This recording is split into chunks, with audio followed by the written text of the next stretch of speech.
अस्सलाम वालेकुम वरहमतुल्लाहि वबरकातुहू। डियर फ्रेंड्स, गुज़श्ता रोज़ की जो नेशनल काउंसिल फॉर होम्योपैथी की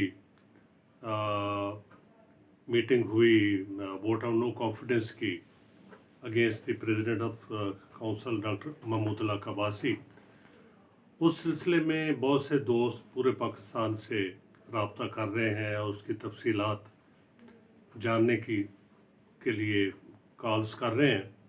तो मैंने मुनासिब समझा कि मैं थोड़ी सी डिटेल उसकी जो रेलेवेंट है वो मैं दोस्तों के गोश गुजार कर दूं। सूरत हाल ये है कि नेशनल काउंसिल ऑफ होम्योपैथी जो कि कॉर्पोरेट बॉडी है और जिसका मेन मकसद होम्योपैथी की तरवीज, होम्योपैथी की तालीम, होम्योपैथिक डॉक्टर्स की रजिस्ट्रेशन, ये एक्चुअली एक प्रोफेशनल अदारा है, लेकिन अनफॉर्चुनेटली इसे प्रोफेशनल की बजाय इसे पॉलिटिकल अदारा बना दिया गया है और इसमें बजाय प्रोफेशन की बेहतरी के काम करने के ज़्यादातर सियासत चल रही है।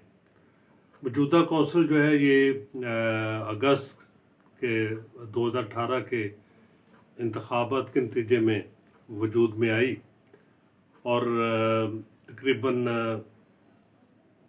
मुतफ़िका तौर पे उस वक्त जो है इसके इंतखाबात जैसे भी हुए, मैं इस वक्त उसकी तफसील में नहीं जाना चाहता, लेकिन ये है कि हमने जो अपोजिशन पार्टी थी जिन्होंने इलेक्शन में कंटेस्ट किया था, वो उन्होंने दिली तौर पे इनको तस्लीम किया कि अच्छा चलें आप काम करें, प्रोफेशन की बेहतरी के लिए जो इसको मौका मिलता है वो काम करना चाहिए।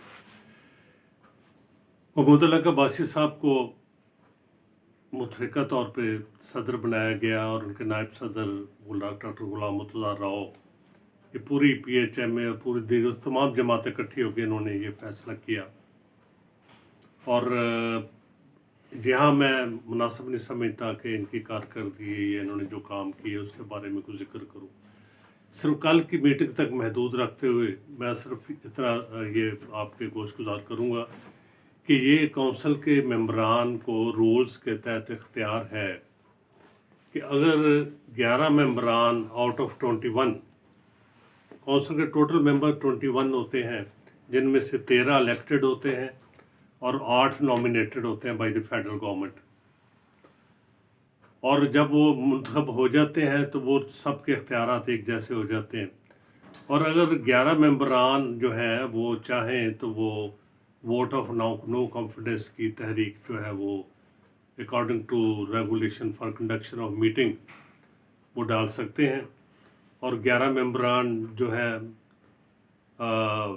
डाली तो 7 मेंबरान के सिग्नेचर से भी जा सकती है, लेकिन अभी जो मौजूदा requisition for vote of no confidence डाली गई है इस पे 12 मेंबरान के दस्तखत थे। इसकी पूरी तहरीक के पीछे डॉक्टर गुलाम मुर्तज़ा राव थे, लेकिन उन्होंने अपने साइन नहीं किए, जिसकी वजह वो खुद जानते हैं।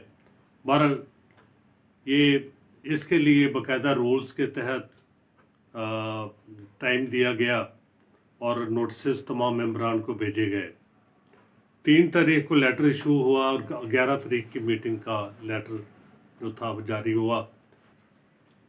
अब बहुत से शवाहद ऐसे हैं कि जिससे बताया जा सकता है कि इसका तमाम 21 के 21 मेंबरान को इसका इल्म था कि लेटर इशू हुआ है, लेकिन जो कि महमूद अल्लाह कबासी साहब माशाल्लाह पुराने खिलाड़ी हैं और वो 2001 से लेके अब तक दूसरों के ख़िलाफ़ वोट ऑफ नो कॉन्फिडेंस की रिक्वेशन डालने का वसी तजर्बा रखते हैं।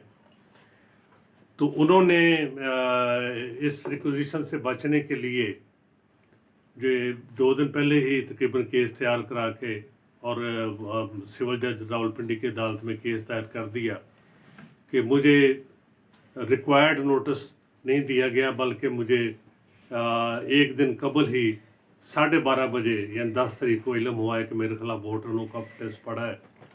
अब अदालत के सामने ज़ाहिर है कि ये था कि सेक्शन 16B की खिलाफ वर्जी, रूल्स 16B की खिलाफ वर्जी हुई है।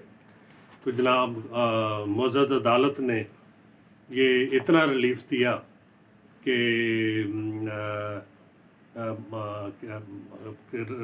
ریسٹرینٹ کیا کہ میٹنگ کرنے سے، اور ساتھ یہ بھی پیرا ایڈ کر دیا کہ متعلقہ وقت گزرنے کے بعد کونسل ممبران چاہے تو میٹنگ کر سکتے ہیں. یعنی اگر ان کی بات صحیح مان بھی لی جائے تو 7 دن کا عرصہ گزرنے کے بعد کونسل کو میٹنگ کرنے سے نہیں روکا گیا.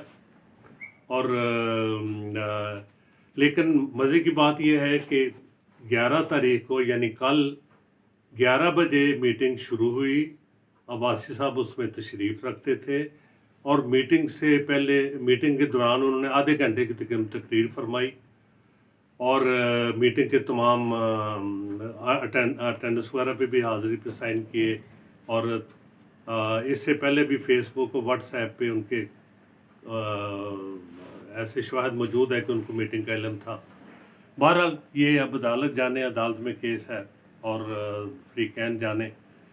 تو عدالت نے بہرحال ان کو ایسا اسٹے آرڈر نہیں دیا کہ بالکل کام کرنے سے روک دیا. انہوں نے کہا کہ ریسٹرینڈ، لیکن یہ 3:38 پر عباسی صاحب نے لا کے یہ عدالت کا لیٹر جو ہے رجسٹرار کو سبمٹ کیا، جبکہ اس سے بہت پہلے 11 بجے میٹنگ ہو چکی تھی.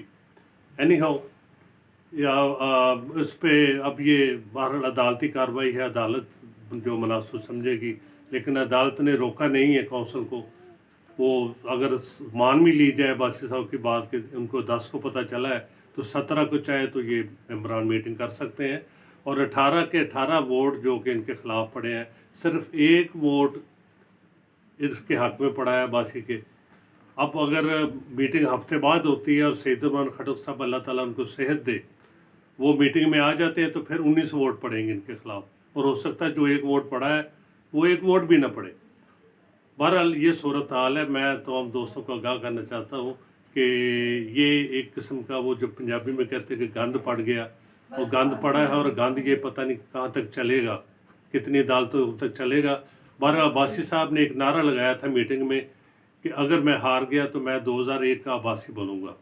اور 2001 کے عباسی کو چونکہ میں نے بھگتا ہوا ہے، اس وقت بھی انہوں نے اپنے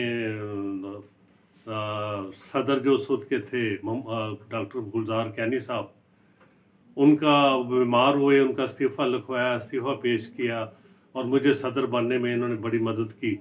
اور اپنے حساب صدر کے خلاف انہوں نے اس کو بھی رول پلے کیا جنہوں نے ان کو ساتھ لے کے چلے تھے. آج بھی یہ صورتحال ہے. بہرحال میں دعا کے علاوہ کیا کہہ سکتا ہوں کہ اللہ تعالیٰ ان ممبران کو پروفیشنل ہونے کی توفیق عطا کرے، اور سیاست کھیلنے سے یہ باز رہیں، اور جس مقصد کے لیے کونسل میں یہ منتخب ہو کے گئے ہیں، پروفیشن کی بہتری کے لیے کوئی کام کر سکیں. اللہ تعالیٰ ہمارا حامی و ناصر ہو. مزید تفصیلات انشاءاللہ تعالیٰ بعد میں پیش کروں گا. بہت شکریہ. خدا حافظ.